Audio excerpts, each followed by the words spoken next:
Welcome to the Trader, a Traitors podcast. I'm Matthew, a writer working in unscripted TV development, and this podcast is usually dedicated to covering different versions of the Traitors. However, we've been taking some sidesteps and recently covered Netflix's Million Dollar Secret, and now covering a new show, the UK version of Genius Game, airing on ITV and hosted by acting star David Tennant.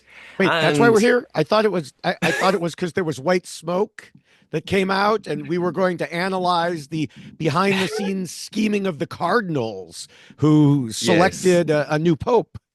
That's the next week's bonus episode, Oh, okay. Okay. is the Okay. Conclave special. Yes. And this person you hear speaking to me is reality TV guru and regular co-host and the other David. It's David Bloomberg. Hello. Yes. Yeah, I will not be speaking much about the Pope other than he is originally from Chicago, and Yes. word has it he is a Chicago Cubs fan. Uh, and I've already seen a shirt company that I frequently buy stuff from. They put out a design. I don't know if it's real or not. That says "Da Pope," which of course goes back to the Da Bears skit from Saturday Night Live from many years ago. So Great. anyway, but I'll that buy is not one. why people are here, probably. So yes, for those of you who don't already know me, I do spend a lot of time talking about the Chicago Cubs, but not on podcasts. That's where I talk about reality TV and have been on podcasts for over 10 years. I've been covering reality TV in general for 25 years as of about 3 weeks from now. Have covered it in every different possible venue that you can imagine, and some that don't even exist anymore, probably. Yeah. And in a slight change to proceedings, we will only be covering one episode of Genius Game today because ITV here in the UK have changed the broadcast schedule. They're now only airing one episode a week, rather than two, as initially intended, and as we thought we would be covering on the podcast. Even stranger to me is that they've chosen Wednesday night rather than Thursday night, which means it's going head to head with BBC One's Race Across the World, which is a huge show, huge audience draw. You know, it'll be the number one show of the night.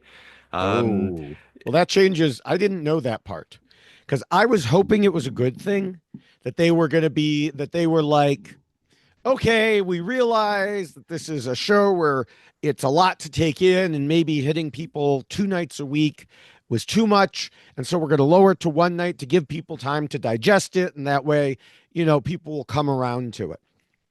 Other people had said they interpreted it as them not wanting to kill 2 hours of ratings per week. And the fact that you're telling me it's up against a powerhouse show, that changes my mind from it being a possible good thing to it being a totally bad thing. Because mm, I think that means they're just making it a sacrificial lamb at this point. Like, we know we're going to lose this hour anyway. We've already got this TV show. We might as well put it up against it. we talked last week on the podcast about how ratings have not been great, reviews haven't been great. It's had a fairly negative reception. So I think this is just a move to kind of get it out of the way. And like you said, David, rather than lose two nights share of the audience, limit it to one night. Uh, Something else may end up happening to the show. I'll save that thought till later in the podcast Mm. because a listener has asked a question about this or sent in a comment about this. But They're yes, sending the show to Stonehenge, Stonehenge, yes. and they're going to send it to the mysteries of Stonehenge. Exactly. Yes. Maybe that'll be a challenge in an episode or something. Figure out how to save the show. Uh, Now, before we get into episode three, I've got a note from a listener about last week's double bill, just to clear up. So this is from Stacey on Instagram, who sent a couple of messages. Stacey says, almost 100% of what you discussed at the beginning of the last episode is based on the Korean Genius show, the design of the set, though I agree the set has TARDIS vibes, hence my background today. Anyone watching on YouTube? The Garnets, the host being on the screen, the game design, etc., they're being very true to the original so far. Also, while I'm sure Benjamin and Scott are geniuses, their strategies are straight from the original series. And a few people messaged about this actually and Hmm. commented on YouTube.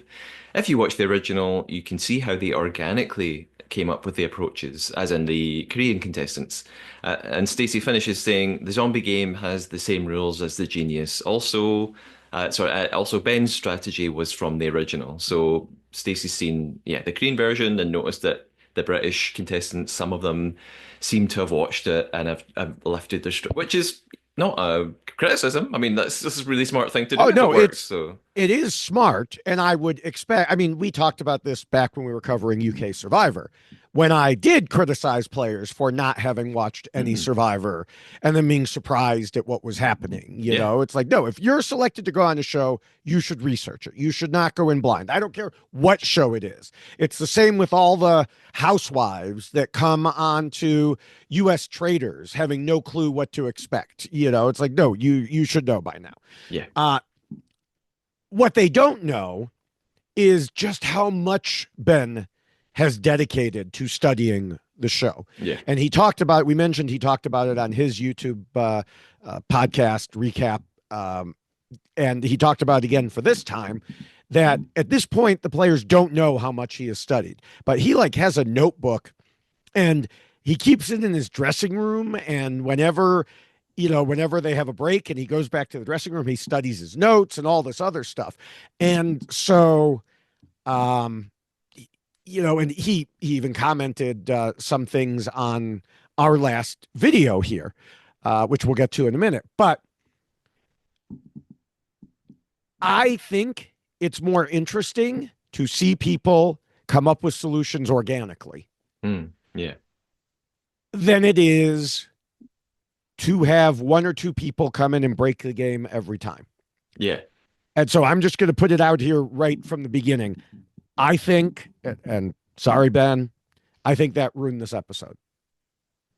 yeah. I understand why you're saying that. Yeah, Yeah, I think that it went a totally different way from how producers expected it to go, but they should have been prepared for someone like Ben.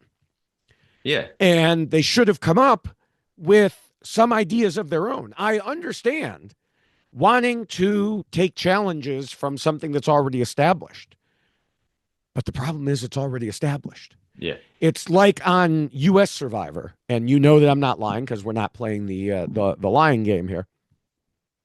There were people they reused some of the same puzzles on US Survivor, these Mhm. big hanging puzzles, and people started printing them out. It started early where people would freeze frame on a TV and trace them, and they would practice with them. And then a player came on who 3D printed the puzzles and practiced them at home. And so he came on the show and he whipped through the puzzles. And so there were some viewers who were like, oh, that's terrible. He shouldn't be allowed to do that. And it's like, well, don't blame him. Blame production. Production is the one who screwed up by reusing the puzzles all the time and not expecting someone to make use of that. Yeah, So I think that's who's to blame here is if you're going to reuse the game and you're going to have people on like Ben, you have to expect him to break the game. Now, was it bad luck that he happened to be picked as, to jump ahead, the undercover agent? Yes, in terms of the way the game, ended up. But I have a feeling Ben could break almost any game. yeah. I just hope that maybe as the series goes on, there are surprises for the players, and yeah, players like Ben or Ken are start to get surprised and they Mm-hmm. don't already know what the challenges are. That will be more interesting to see, I think. Yeah, Did and you have? Yeah. I was going to say, I do think that, just to circle back to this, I do think that is a problem that will impact the ratings even more is I don't think it's as much fun to watch Ben direct everyone Mm, as it would have been for all of them to figure it out on their own. yeah. And like Again, you said, sorry, Ben. that's Yeah, but then it's not a criticism of Ben. I mean, he's Right, doing this. I would do that too. Like if I knew how right, to right, figure out a way around it all in one, I wouldn't care what it looked like on TV. That's not his right. problem. And as we go through the episode, there are one or two points where I'll point out where I sort of became bored or became annoyed as a viewer, with a couple of reasons. So yeah. Are there any other points from last week's double bill, David, that you wanted to address before we head on? Well, I did mention, Ben had posted a comment in our YouTube Yeah. video that we had said, or I think I had said, oh, it looks like they just see the rules one more time. Now I should have known better than that, but because Ben said they see the video twice, and then I guess a production person comes in and either retells them the rules or asks if there are any questions. Now these rules are so complicated that even after all that, last week we still had people confused, and as it turns out, this week we still have people Yeah. confused.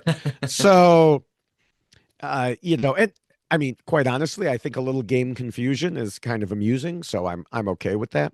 Yeah. Uh, the other thing is, and I'm very embarrassed about this, very embarrassed. I said that David Tennant was not in Star Wars, and I knew better than that because he was the voice of a robot in two different series. He Mhm. was on the animated Star Wars The Clone Wars, and then he was on the live action Ahsoka. So I humbly apologize. I cannot believe that I forgot that. I am not a Star Wars person, so I will not apologize. There was no way I could have known better, so I blame you wholeheartedly, David. Uh, but yes, a YouTube, a listener commented on YouTube to correct Mm-hmm. us. So, uh, like always, lots of conversations and debate going on the YouTube videos. So you should head over there and check out what everybody's thinking and all the different thoughts and theories and stuff. So, I think we can head into episode three of Genius Game for this week.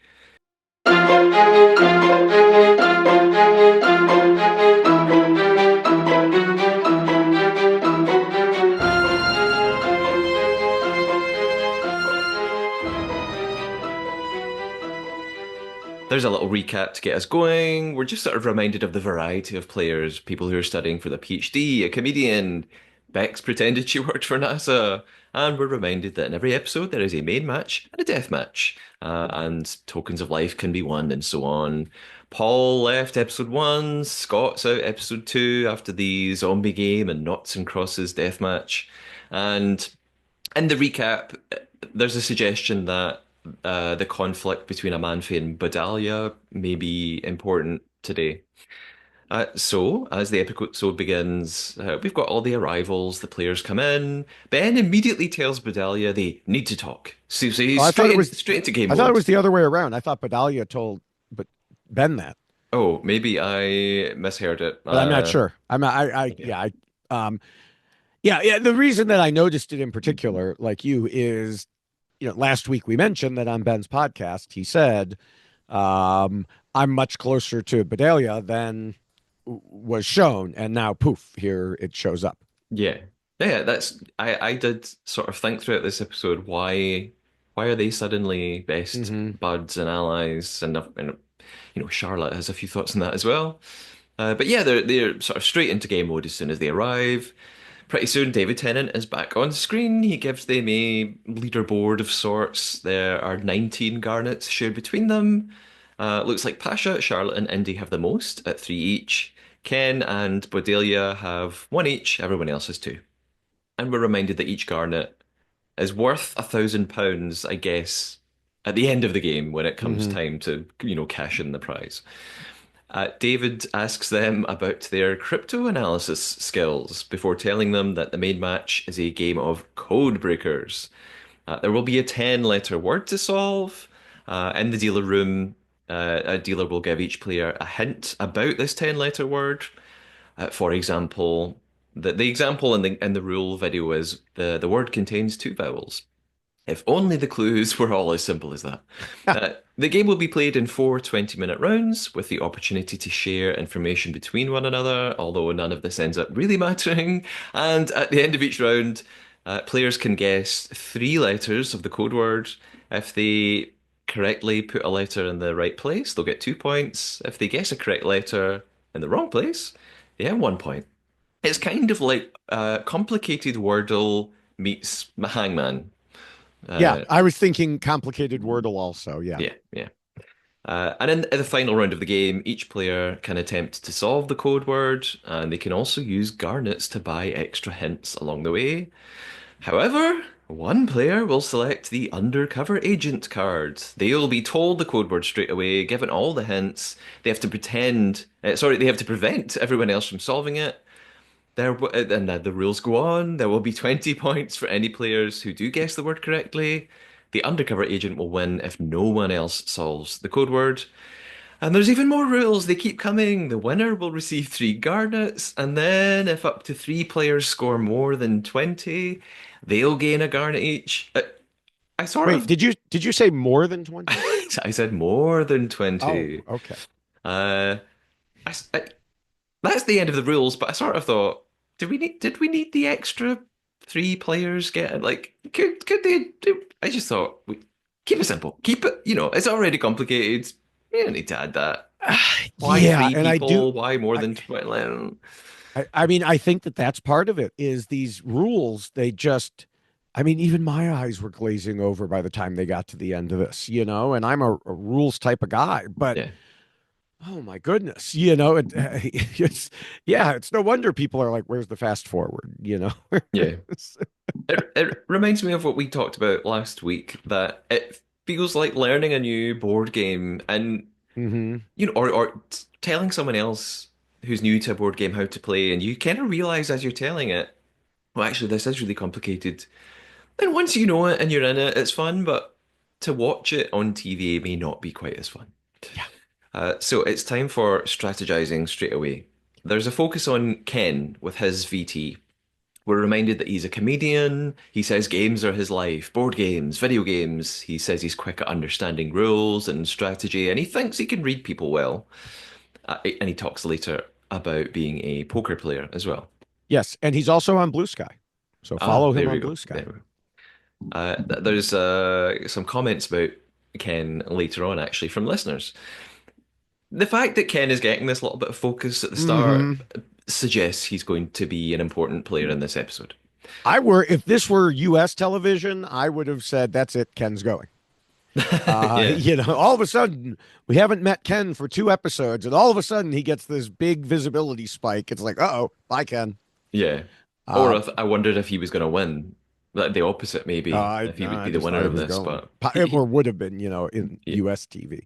yeah, Um, Now we also found out about more about Bedelia because, yeah. for one thing, we last time we were trying to figure out who the other doctor was, Oh, and we yes. forgot that he's not just a DJ, but a DJ doctor. Yes, Dr. DJ. Uh, and then he talked about how the undercover agent could run the game with an alliance, and um, at the time I didn't understand it, but well, as it went on, the thing that seemed to be getting missed was that I thought was getting missed was the undercover agent can get them all lots of points, but only protect one of them. So, in any alliance, you've got to ensure that everybody feels protected.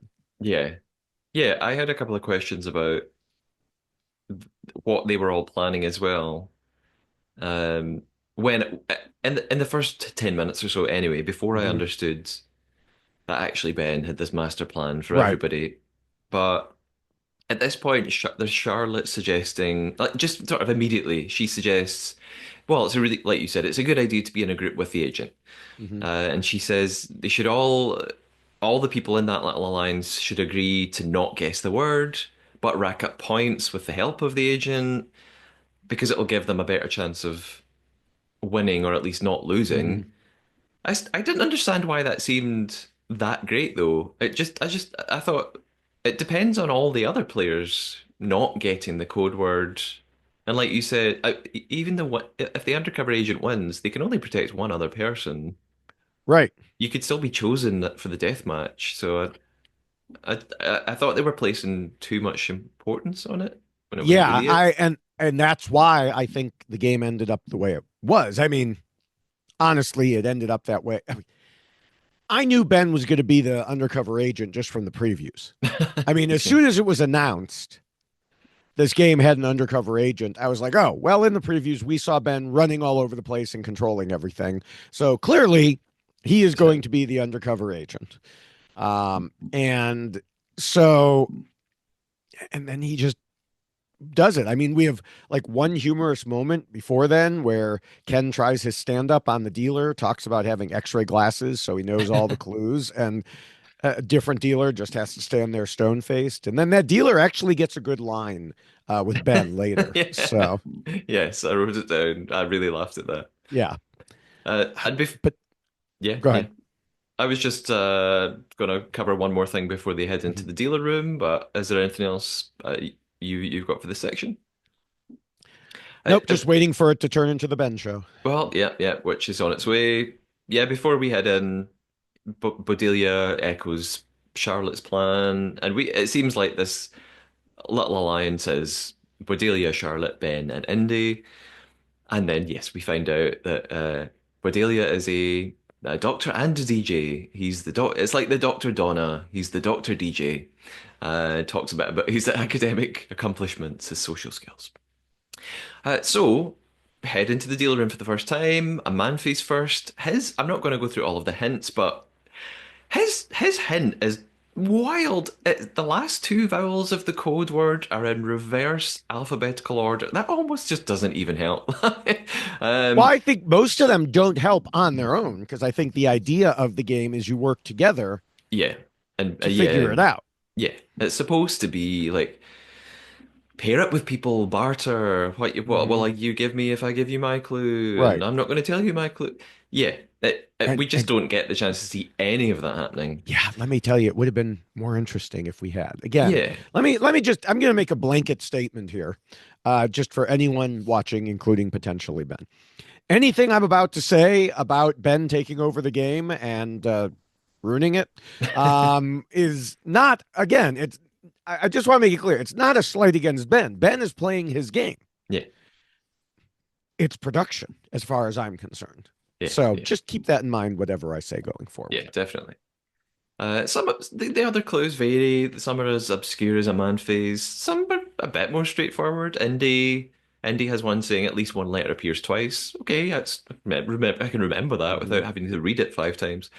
Someone else has the code word contains two letters from the word game. I think that was Allison's clue. So okay, it's fairly straightforward. Mm-hmm. Ken is really funny when he gets his hint. He like whispers it. Like Ken, Oh no one can yeah, hear you. yeah, There was actually, it reminds me of a $1 Million Secret. In the yes. trophy room, one episode, there were two players like whispering to each other, and the host was like, you don't need to whisper. They just kept doing it. Well, So, and not only that, I believe that Ben said in his video that they were quote unquote on ice. He calls it, which means they all had soundproof headphones on during that time, yeah. so they really couldn't hear it. Yeah. I guess Ken he was in character. Yes, He was in the zone.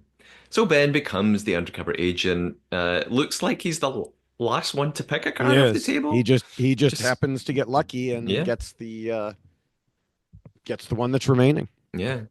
Uh, David Tennant now announces round one begins, and I thought, oh, hasn't it already begun? And I actually was confused about what round we were on at various points in this episode. Uh, Ben buys a hint immediately. He obviously doesn't need it. So I thought, oh, he's pretending to not be the undercover agent. That's his strategy is to pretend that he's desperate for it. And he tells everyone else not to share their hints, gathers his group, just tells them that he's the agent. So I couldn't understand why he bought the hint. And then I realized later it's because if you buy it, no one else can buy it. Right, Uh, and I think that the second one is more expensive. I think it was one, two, and three, and he didn't think anyone would pay yeah, two for. That's yeah, my understanding of it. But yeah. yes, he was. Okay. He Uh, basically used a garnet to prevent people from spending it themselves, being tempted into spending it Yeah. themselves. Which he openly says in front of them. He's Yeah. not hiding anything. Yeah. Um, with his group, he rehashes this plan. Says he will give them all three correct letters to guess so that they will accrue some Mm. points and therefore won't be in the Not death three correct match. letters, three letters. Oh, yes, just three letters. Yes, exactly. Yeah, yeah, yeah. He's in charge. So, Yes. um, but he doesn't want to give them enough help that they actually Right. solve the word. Um, Bedalia is worried that Amanfi's coming for him. Because even if they don't come last, they could be chosen by the Right. deathmatch candidate. Ben is running around wildly. I thought here, I mean, that this happens throughout the episode that Ben is running around wildly. It made me think of like your Benny Hill music. I You I could might quite, end up doing that. It is possible that I have recorded a bunch of Ben running around wildly and may in fact use it for that. yeah, So yeah. yes. Which we saw a bit of in Traitors US recently. Yes. Really, really good fun. Uh, the dealer, yeah, he's bought his hint card. The dealer asks him to return the card, and this is when he does, but he says, "Oh, I didn't even look at it. I just don't want anyone else to get it." So he's saying Right. it in front of everyone. Um, so Manfi immediately is like, "Oh well, he must, right? He's the agent." Hmm. Ben brings Allison into a room to tell her the plan. He says he's only helping the people he trusts, and he will be leaving out Ken and Amanfi. He's targeting them. I sort of wondered then, well, if he doesn't win, surely he's kind of leaving himself open. If if everyone doesn't go along with his plan, and someone does guess the code word and it gets more points than it, Ken and Amanfi could just pick him as their opponent. So it's risky. Yeah, because at first he says I'm targeting Ken and Amamfi, and then he later switches to I'm not telling anyone who I'm targeting. So Yeah, and this to me was part of what made everything worse. It wasn't just that Ben was controlling everything. It wasn't just that they weren't actually playing the game. It was we didn't even have insight into what the hell Ben was doing yeah, yeah. That's because yeah, all we got were the same thing the players got, the confusing, mismatched, different sets of instructions and everything else. And yeah, in some games that's fun if you tell one person one thing and another person another thing, if you can follow it. I couldn't even follow it. He just yeah, told people different things and lied to them, said he was specifically targeting people, and then ran around. yeah. I I have the same note a bit later, but yeah, you're now that you bring it up, I thought the same. I felt like I just kept wishing I knew the code word. I thought I wish I knew it so that I could see what Ben was doing and who he was being honest with and who he was lying to. The random letters that he was giving out, I thought I don't know what's right and what's wrong, and I was the whole time I was kind of just waiting for the end of round four. I was just waiting to find Yes. out, well, what's the word and who's got points and who got it wrong and who did it. It felt like watching a Christopher Nolan film where you realize at the end, I'm going to have to watch this again now that I know the truth. And I'm not going to watch this again. So, yeah, I felt out of the loop and therefore just couldn't enjoy it as much. Yeah, I really didn't enjoy it either, I have to say, because it's like Ben, besides the fact that he broke it, he had this plan and he came up with it so quick. He is so smart in this area, so knowledgeable in this area that it makes for terrible television. Yeah, yeah. You know, I still think production could have done something. Hmm. They could have done a confessional with him and stuck it in here Yeah, so yeah. that we understood it. But instead, they just had him running around. Then they had a flash forward, Yeah, which I think was to try to make it interesting. Like, ooh, look, someone might go against the plan. Better keep yeah, watching, yeah, which is like, yeah, okay. And then eventually they had a flash backwards. But by that time, I was like, well, I've wasted all this time watching it. Like, Yeah. Yeah, I was confused about the flash forward. It was just such a strange device. I think it is for the reason you suggested. It was to make us realize at some point Amanfi's going to figure things out. mhm. How has he done that? Are we going to find out? And we kind of don't really find out, No, actually. I think I still don't it, really know how Amanfi figured out the code word, but I just with the information that he was given at the yeah, last minute by, I mean, to jump all the way ahead, at the last minute by Ben, that plus the other information, plus his own clue and whatever other information he had may have gathered, yeah, he figured it out. yeah. But Yeah. So we basically see Ben telling different people the plan. He tells Pasha and Bex the plan. Bex is a little bit annoyed that he didn't tell her straight away. He Mhm. tells Ken the plan, but he's lying and he says he's only targeting one person, not two. Ken is very sus about it straight away, and he asks, "Well, who are you targeting?" And this is when Ben is now like, "I don't want to tell you." And I thought, isn't Ken gonna figure out it's him? Pretty, like, after the first points, unless Ben's No, waiting I till the think, final round to screw yeah, him I think over. Ben was telling everybody the same thing Yeah, until the final round, yeah, basically. And then people had the nerve to play differently than he wanted them to, so he had to adjust along the way. yeah, yeah. Which he does. He still kind Yeah. of keeps control of it all. Um, I bet we see Ben giving Ken lots of compliments about how great a player he is, and Ken then says, "So wouldn't I be the best target?" Yeah. And Ben's like, "Well, I Oh, wouldn't make an enemy out of yeah. you," even though he kind of is doing that. Ben shares the plan with a Manfi. This is when we get the flash forward. So yeah, and he's debating, is he going to betray Ben or not? Uh, Back in the present, Indy, Charlotte, Allison, and Bex are discussing Ben's plan. They're trying to figure out, should they trust him? Is he lying? Is this even going to work? And we head to the dealer room again. Ben puts in BEE in the first three spots, but he's told everyone else to use RSE. Um, yeah, and I was confused at the time. I kind of get it now. One of those was wrong. There was no R in the word. Amanfi figures out that Ben has told them the wrong order, so he tries putting the letters in different places. He puts the S at the end. We see Ken and Pasha also play around with the letter order and not doing exactly what Ben told them. Bex goes rogue. Oh, well, actually, she doesn't go rogue. I thought she'd gone rogue. She guesses the letters CAT because she likes cats. Um, and Well, I find out later that it's because Ben didn't give her and Alison any letters. I I thought they were both lying to him and that he did give them letters and that they were trying to say he didn't because of confusion. But maybe you're right. I didn't go back and check that. I I just didn't go, assumed they were yeah, lying to him.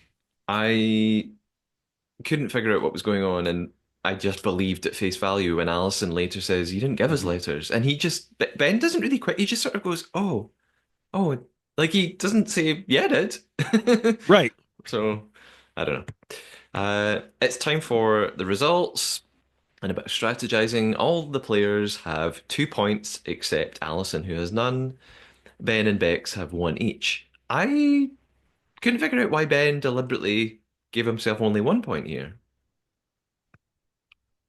Maybe it's to show that he's not trying to outscore them. Yeah, yeah, it must be. I mean, that's the only thing I can think of. Um, I do want to circle back to one thing. I think you mentioned it. Indian Bex and some others were trying to figure out should they play Ben's game or Yeah, some yeah, or the actual yeah, game.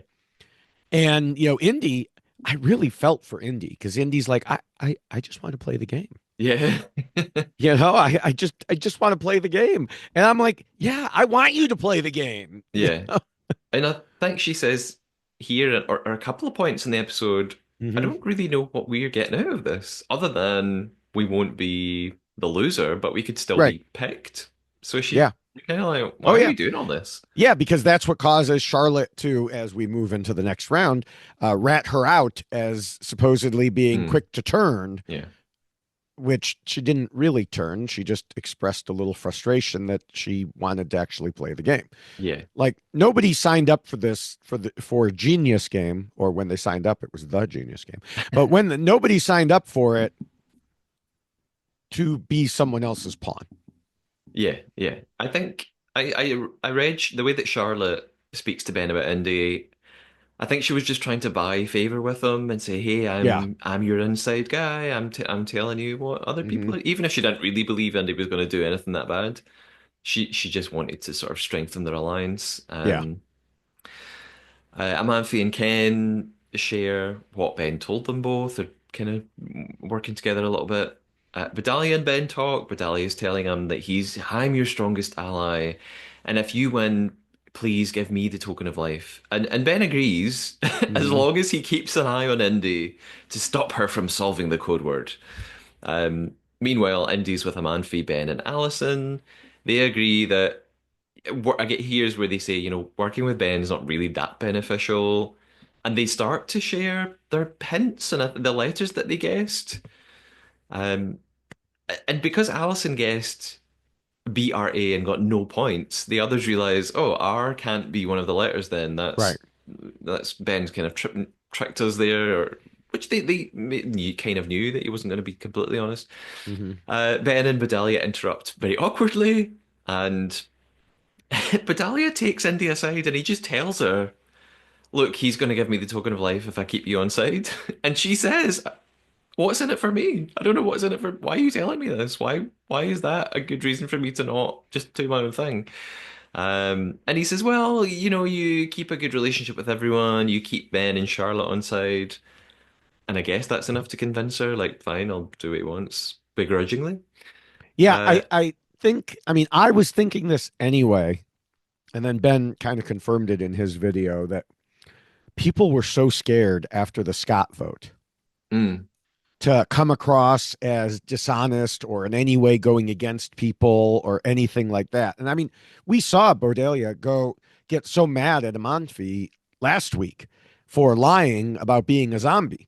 yeah, yeah, So there's all this honesty, all this, oh, we got to go along with the group and everything else. And it's like, on top of Ben controlling everything, everyone else is willing to be controlled at this point.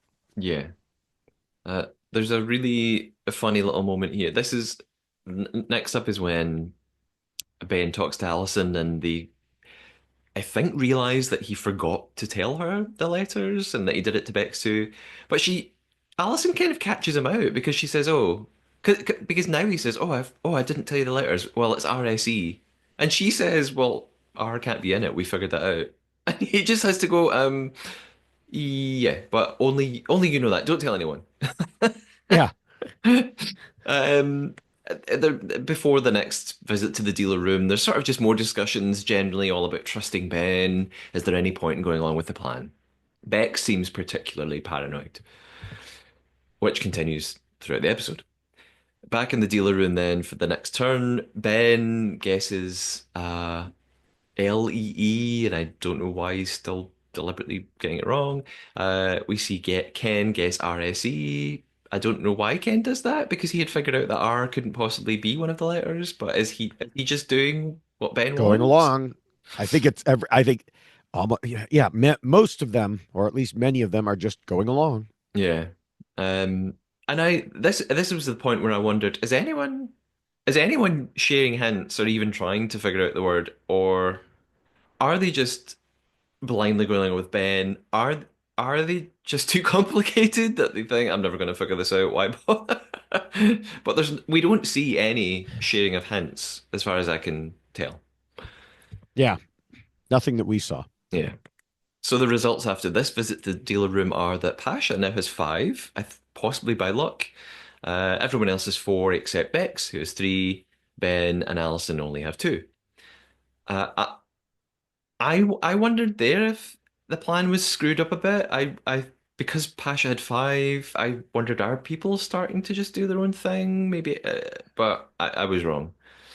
Well, I don't There's know. I mean, she said that she pretended to mess up and accidentally rearrange the letters. mm, But then she seems to convince Bex and Charlotte, but Indy isn't buying it. Yeah. So I, I think she did it on purpose.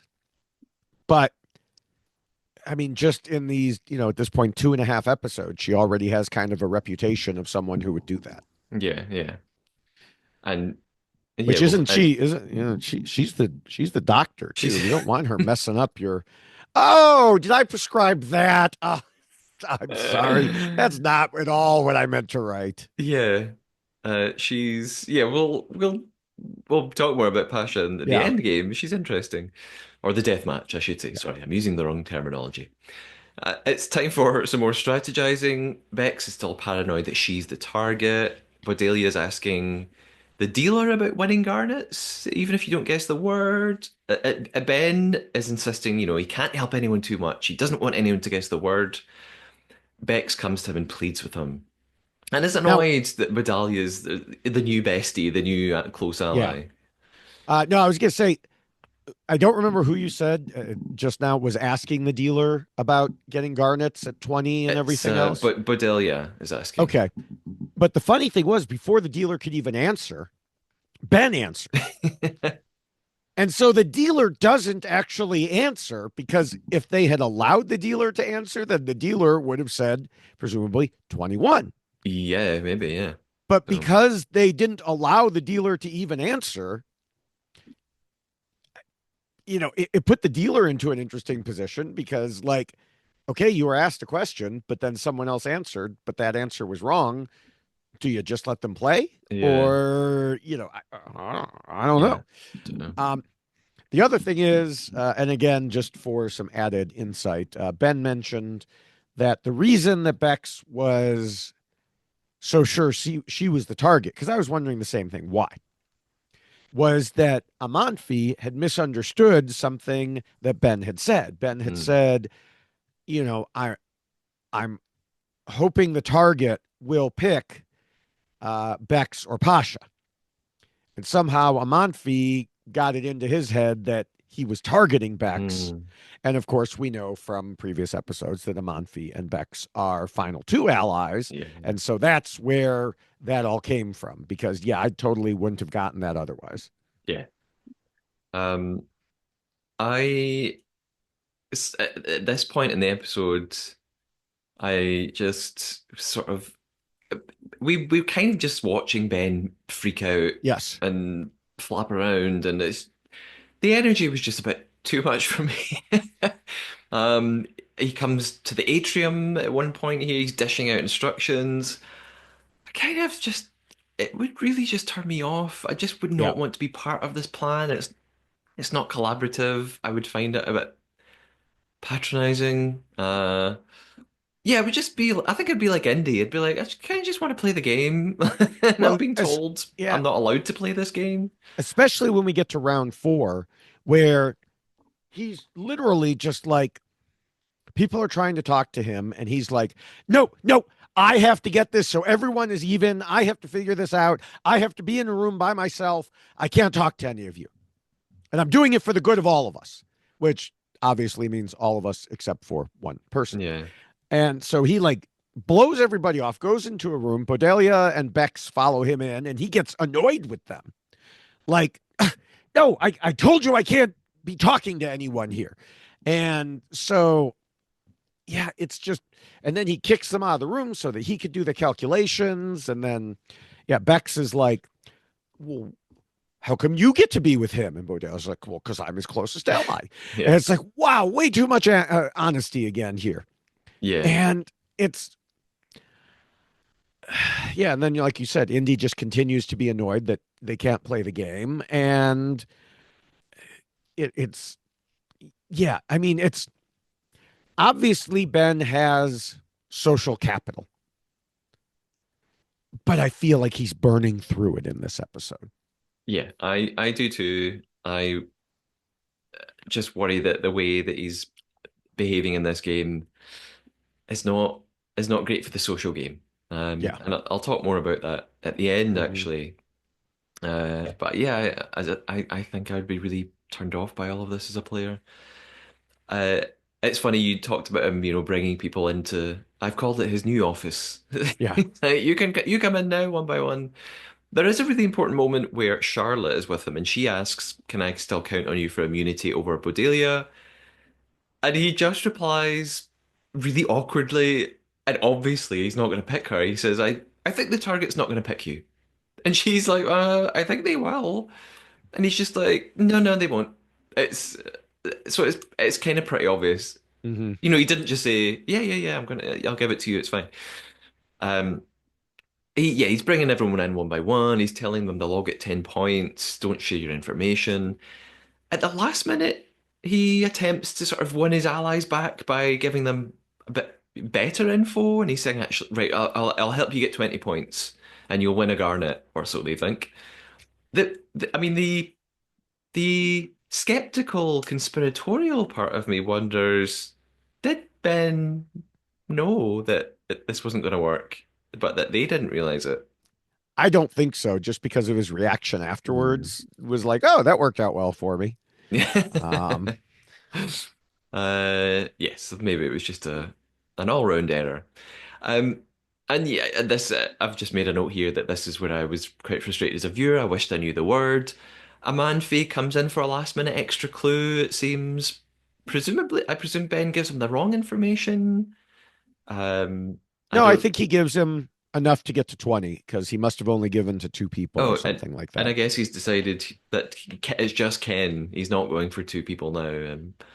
Well, Uh, yeah, I mean, he had to make the decision at some point. He even told someone earlier, I'll make the decision when we get to the last round, yeah, depending on how people work with me. yeah. I just could Which, never follow. Yeah, again, who's Ben being honest with, and right. how much of this is true, and Yeah. uh, Yeah. And so, yeah, so he gets some of them 20 points and, um, yeah. And then they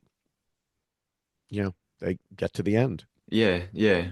We're back to the dealer room for, I guess, the final time now, and this is where Ben enters and asks the dealer, "Can you call a Manfi next?" And the dealer just says, "You can't decide the order, Benjamin." Um, I was confused here because I thought we still had another round to go, but now Ah. they're solving the word. So I couldn't even keep up with that. Um, so Ben enters extinguisher. So obviously the word is extinguish. Mhm. Um, I still, why does he not just put in the right word? Well, if he gets the right word, then he loses. Nobody can get the right word for him to win.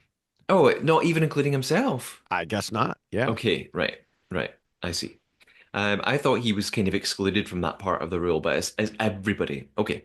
Yeah. Um, so yeah, by the time we reach Amanfi, he knows the code word, and I still don't know how. And this is the bit that we saw in the flash forward earlier. Now we get our flash back. And he becomes convinced also that Bex is the target, unless he's pretending, but I don't think he is. He asks Ben not to pick her, and we see a couple of shots of him like sitting in a room with the paper and trying to figure out the word. So I guess he does just figure it out from gathering Yeah. information, and uh, obviously he's smart. That's why he's here. Hmm. He's good at this stuff. Right. Back in the present, yeah, he's got this dilemma. Does he solve the word and win, or does he not solve it to prove that he's loyal? And therefore save Bex. Although I'm just not totally sure how this saves Bex. Is it because Ben like kind of promised it in a way? We see Amadvi starts to choose his letters, and then we cut to the reveal to create some sort of tension or cliffhanger.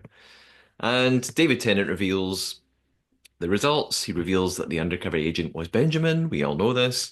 And then reveals that Ben was successful in preventing anyone from guessing the answer and has won. Ken has the fuse points. He only has 9. Alison, Amanfi, Cordelia, and Ben all have 20 points. Everyone else has 15. However, this is where David Tennant reveals that because no one got more than 20, they won't win any garnets. Ben wins his 3 for being the winner, and he gets the 2 tokens of life. They are all shocked. They didn't realize how literal more than 20 was. They needed 21 or more. Um, Amanfi talks in his interview. He's saying Look, trust's more important than Garnet's. It's not just Ben's trust, it's the whole group. He thinks that if he had solved the word, everybody would have been mad at him because he'd ruined what they'd played for this whole time. And that's why he didn't guess the code word, even though he knew it. Ben gives his immunity to Bodelia. I wasn't surprised. No. Charlotte looks pissed. Um, and it's time for the death match. Ken chooses Pasha. He said his explanation is kind of funny to me. He says to her, "You know what? I'm not picking you because I think you're weak. I think it is No, it's that." absolutely that. It's because he even said, I want to go up against a known quantity. And it's like, oh, you mean a known quantity who didn't understand how to play the game for the first half of it? Huh. Yeah, And also, the person who ran around pretending to, or maybe really did, mess up this time. yeah, Gee, I can't imagine why you would have picked her. yeah. It doesn't make any sense. He's like, "Well, I just wanted to pick someone who's been in the death match, so like I've seen them, but it's not because Yeah, you're bad." Well, it is. totally And because she's so bad. the death match is a game of poker face. Um, David, how you're a poker player? How how close is what they're doing to actual poker? It's not far, actually. I Okay, have seen it played at a poker tournament. Now okay. it was a poker tournament where a bunch of survivors were at. So it's Mm, not surprising, but I have seen, now I didn't know what they were doing at the time, but I saw a bunch of people putting cards on their foreheads and, bidding on it and stuff like that. But I mean, a lot of poker is not based on, it's poker is a game of incomplete information. mhm. Normally, it's you know what you have, but you don't know what the other person has. In this case, it's you know what the other person has, but you don't know what you have. Yeah, So it's, you know, plus he threw in that he could count cards on top of it, yeah, which helped him, as they got near the end there. yeah. Um, so meanwhile, Pasha said she doesn't play card games at all. And last time we learned she doesn't play Monopoly. Pasha, what freaking games do you play? Yeah. Checkers? I mean, Yeah, I wrote the same. No board games, no card games, but you've applied for a game show. yeah. Maybe she plays video games. I don't know. So yes, it's I don't really know poker, but I figured this is it's a betting game. It's a game about bluffing, and it's a game where if you can keep track of cards, you're probably going to do quite well. Hmm. Um, yeah, I guess it's all about weighing up. Is it Well, and worth? it's the read too, and he Yeah, even says this that he starts to lose early, which um he claims it's he was purposely reading her, yeah, like he could tell, which I think by whether he did it on purpose or not, he learned from it because she was playing a certain way. And it's like, yeah, when you play poker against someone, you can tell. hmm There are certain people that, like, I used to play poker against. If they raise, they have a pair of aces. There's no choice in the mat. They have a pair of aces. You know that they never raise unless they have the best hand, yeah, which allows you to make two choices because they also frequently don't raise enough. And so you're like, well, I have decent odds. And if I beat them, I'm going to get a lot of money from them because they think that they always have the best hand. yeah, Um, there's other people who play, crazier. And she was not. She was playing, from what I recall seeing, she was playing pretty straightforward. If he had a bad card, she raised. If he had a good card, she did not. Well, he could figure that out then. He didn't have to see his own card because he saw how she was acting and knew whether or not he had a good card. yeah. Uh, yeah. Just to recap the actual rules of the game. It's a card game. Player with the highest number of card wins. There are 10 cards each, number 1 to 10. And yet, like you said, each player is going to take a card, hold it on their forehead. So they can't see what they have, but they can see what the other person has. They'll have 30 tokens each for betting, and they have three choices when it comes to betting. One, you can match the opponent's bet. This ends the round. Whoever has the highest number card wins all the tokens. Two, you could raise the bets, keep the game going.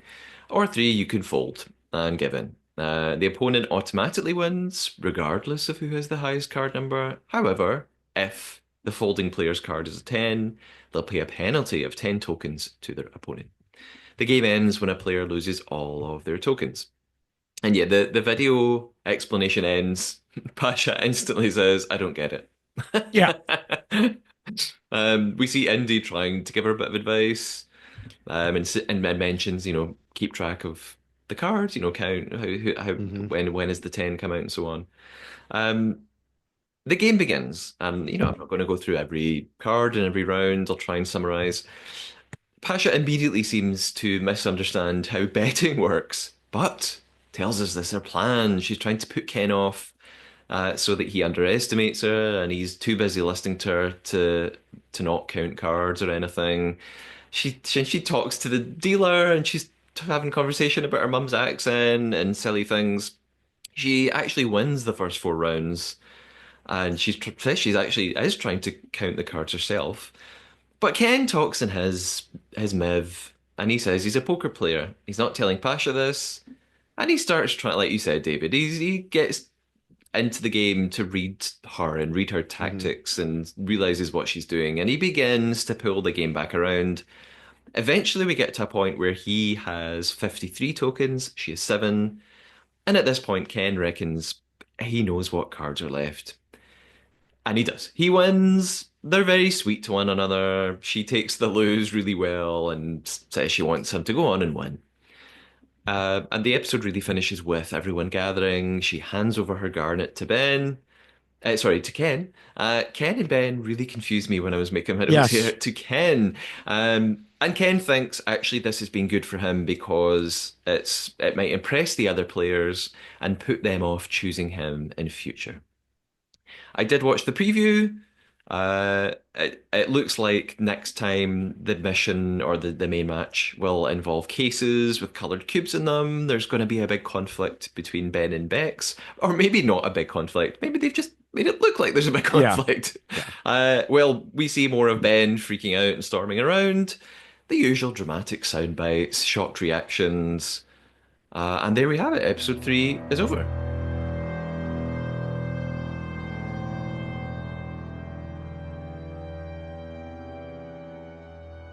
I have some sort of comments, thoughts, one or two questions from listeners. I don't know if you have anything before I dive into those, David. I do not.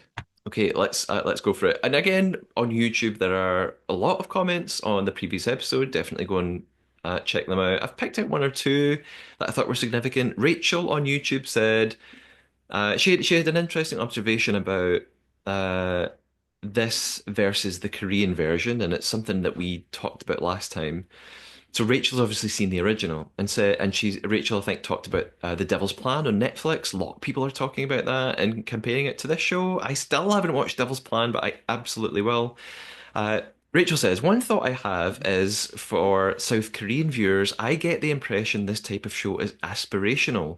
Look how smart these people are, and admire their really cool, interesting strategies. However, for UK viewers, and I think this is part of what makes The Traitors so successful, I think the usual tone is, look how smart I am as a viewer. Those faithful are so stupid, or I got a hard question right. That play along ability element from some of the UK game shows discussed on the pod. I Hmm. think that's why it may not be working so well for some people. Um, Pookie Snackenberger, who is a regular listener, hello, Pookie Snackenberger on YouTube, mentioned something about Ken that someone else mentioned too. It might have been Declan who emailed me. He says Ken is a big blood on the clock tower player on YouTube. He's my Mm. winner pick. Subterfuge is his Okay. middle name. So yeah, one or two people mentioned that. Declan sent me an email with his thoughts on episode 1. Something particular that Declan said was, I think Charlotte will win with Bex and Ken going far. Oh, and yes, Declan says Ken has played Blood on the Clock Tower loads of times with the No Rules Bard group. I haven't seen him play, but he must be good to get promoted to storyteller. And Declan also just sort of says, this show has flaws, but there are good enough positives to keep me watching. Stacey sent a last minute message on Instagram saying, I am just worried about this getting cut from the air. And this is something I said I'd come back to later. We talked at the top of the show about they've reduced it from 2 episodes to one a week. What's the strategy? What are they doing? And yes, Stacey is not the first person I've heard say we might not get to see all the episodes air on actual sort of broadcast TV. If the ratings are really poor, you never know. That it might just sort they might just sort of put it all on streaming. I I guess my question to you is the race around the world. How many more Yeah. weeks does it have?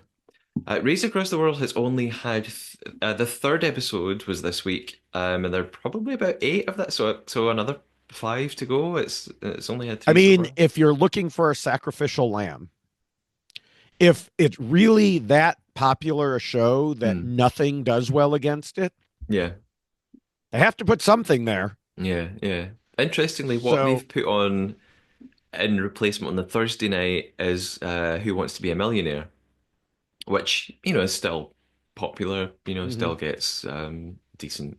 But it's obviously still been going for a long time, so. Uh, Maybe that could come in on a Wednesday as well. I don't know if that would make a difference. A final question, I guess, is from Megan on Instagram, who asks us for winner predictions, please, at this point. So next week will be the halfway. Uh, Difficult to say, David. If you had to make any predictions right now, who are you putting money on? Who's going all the way? I don't think Ben will. I think they will eventually figure him out and be like, this guy's too much. We got to get rid of him. Mhm. Um, I mean, Charlotte is a good pick because she's smart but also quiet. Yeah. Um, I think Indy is a good pick for similar reasons. Ken also, but I think he showed kind of well his cards. Um, you know what? I'm going to go with Charlotte. Okay. Uh, I agree that Ben is a good player, and if he's watched the Korean Mm. version, and he's already got an advantage. He's going to do well. He's doing well, but I also think he might have made himself too big a target. Again, I don't know if he's playing the social game all that well. I think he might be rubbing up people the wrong way. Well, I think he was playing it very well, and he talked about this a little bit also, in his video that this is how he was able to get people to go along with him Hmm. was he had been making all these relationships. Yeah, I think this episode, I, I know I said it may have hurt him, but on the other hand, he did what he said for everyone except Ken. yeah. He followed through on his promise to say, you are all safe. I will ensure that you are safe. Hmm. I just, I still think there's that background of people like Indy saying, yeah, but I want to play. Yeah. I, like you, think Charlotte is going to do really well. She just seems to have such a good grasp on the game. She's a quick thinker. She can strategize. Indy also seems to be on the ball. Mm-hmm. Ken obviously did incredibly well in the death match. I wonder if Ken is is maybe not making enough alliances. He seems very quiet. I am going to go for Amanfi. I think Okay. the way that he figured out the word, I still don't know how he did it. He seems to be a good in that the zombie game when he convinced everybody that he was a human. I thought he's a good bluffer. He's good at faking things. Seems popular. He's got his alliance. I think that there are too many people, at least right now, who are in this all in on this, oh, we must be honest thing. Mm, And we saw several people mention that he wasn't honest in the yeah, zombie game. And yeah, then, so, yeah. Uh, I'll I'll stick with him for the sake of picking yes. someone different from you. So I'm Anfi, but Charlotte and Ken, I'm sure will do well. Yeah. Uh, we've probably made our thoughts clear on our feelings in the episode, but do you have any other final thoughts for episode 3? I just like I said, Ben was the worst person to draw the undercover agent card from a TV perspective. And it's funny because so Wednesday night Survivor was on also. Mm, Okay. yes. And in Survivor, there was a draw for someone to go play a game to get a possible advantage. Mhm. And the person who won the draw was the person who already had the only two advantages left in the game. And the advantage that she could go win was one that could, if it had been taken by someone else, have allowed them to take one of her advantages. Yeah. But since she was the only one with advantages, as she later said when she came back, well, what am I going to do? Play it and take the idol from myself? You know, so it was the absolute worst draw possible from a production standpoint. Yeah. That particular twist was in there clearly to mix things up if this sort of situation I mean they're planned ahead of time, but if this sort of situation happened, it could help mix things up. Yeah. But instead you've got the random draw element, which is part of the game, which is why we always have to remember this no matter what show we're watching. People are always like, oh, it's fixed, this person got it because it could help them. Well, remember this night, Yeah. remember this Wednesday night, when in not one but two different cases on two different continents, the worst person possible for the TV show drew the role in question. Yeah. Keep that in mind, all you conspiracy mongers out there, because it happens. Yeah. We remember when it happens and someone drew just what they needed at the right time. But in this case, it happened the exact opposite because stuff happens. It's random. Yeah. And TV production was not ready for someone like Ben. Yeah. I mean, he was more ready for production than they were. He talked about some other things on his podcast, which, like he kind of filed a complaint that people were given too much time to look at notes when they shouldn't Mhm. have been, when they should have been, kind of, headphoned up and, on ice, as he calls it. Yeah. And then they changed that going forward. And so, like I said, he seemed more ready for production than they were.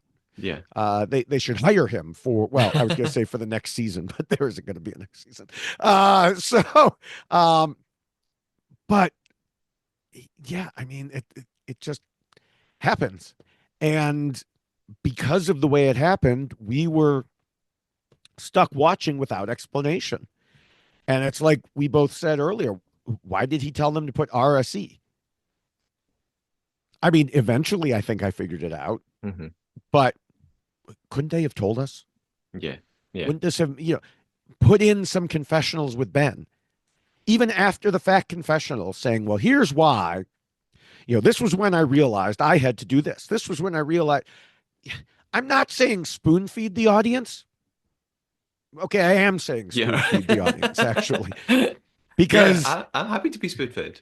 yeah, I mean, I understand the game is genius game, but not everyone watching it is a genius.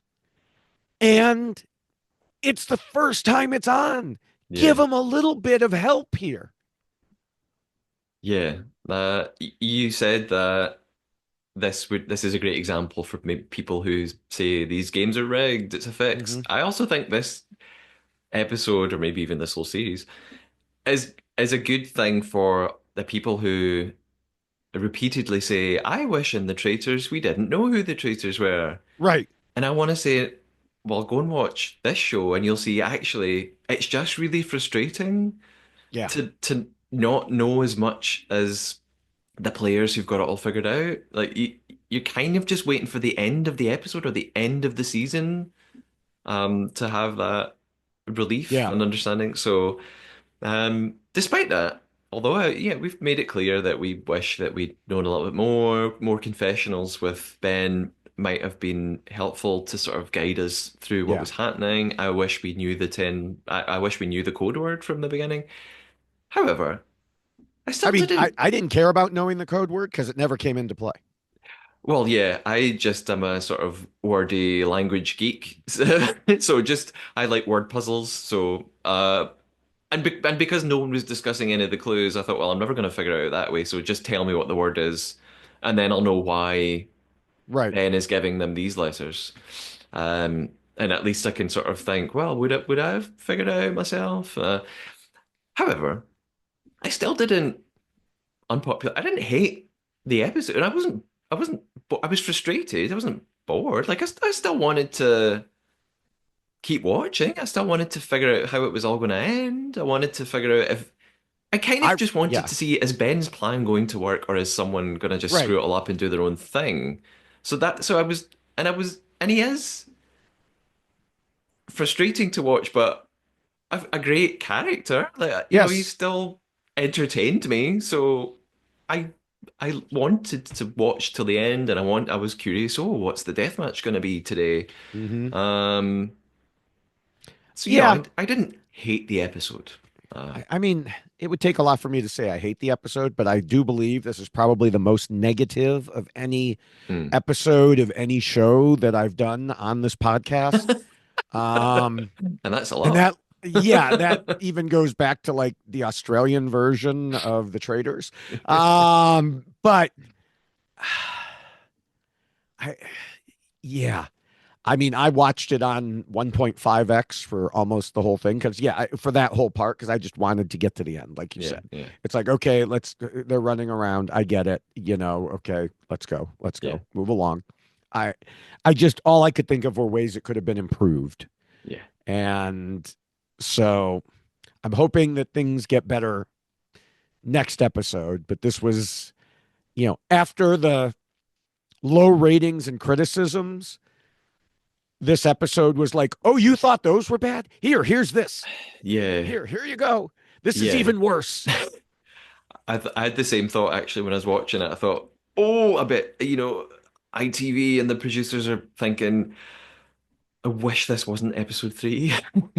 I wish we had a better one to pull people back, and this Like, just wasn't oops, we it. dropped episode 3. Pasha's gone. Don't worry about it. Here's episode 4. Yeah, yeah. I don't think this one has done them any favors. No.